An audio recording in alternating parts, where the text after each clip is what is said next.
You will decorate your apartment how I want it to be. Part 1.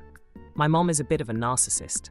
At first, she appears to be perfectly normal until you get to know or live with her, which is why she can't seem to keep any friends or even her own children in contact with her.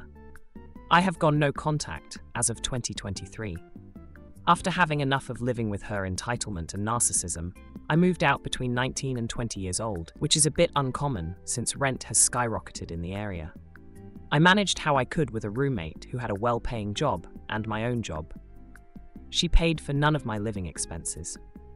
We did everything on our own.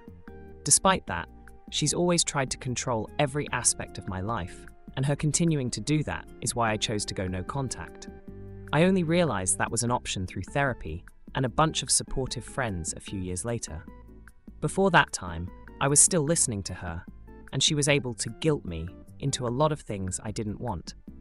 When I moved out, I was striving to decorate my new apartment in any way I saw fit. I had so many ideas. I immediately hung up all the posters I had in my room in the hallway.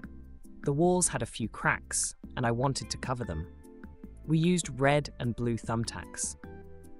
We didn't have a kitchen table yet, but we never ate at the table anyways. I wanted something either really small so that it wouldn't take up space, or something multifunctional. We ended up looking for a pool table with a solid cover over the top, so that we could put a vinyl tablecloth over it to protect it from stains. My dad loved the idea. My mom, not so much. She hated how I decorated my new apartment. She claimed it looked childish with my fairy lights across the ceiling. Dad thought it looked like a bachelor pad and had no issue with it. Gotta love Dad.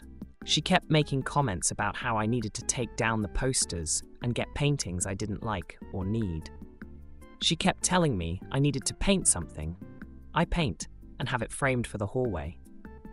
Every single time I visited or came home for more of my things. It was a similar conversation each time of how she thought my apartment was ugly, how she would have never done it that way, how she needed to come in and fix it, how no adult would ever chose to have it like that. She was wanting me to entirely redecorate my entire apartment, which would have costed hundreds of dollars to hire a painter or buy stuff I didn't need from Goodwill. I kept trying to gently tell her that I liked how my apartment looked and that I was an adult who could make their own choices. Part 2 is already out. Check my channel.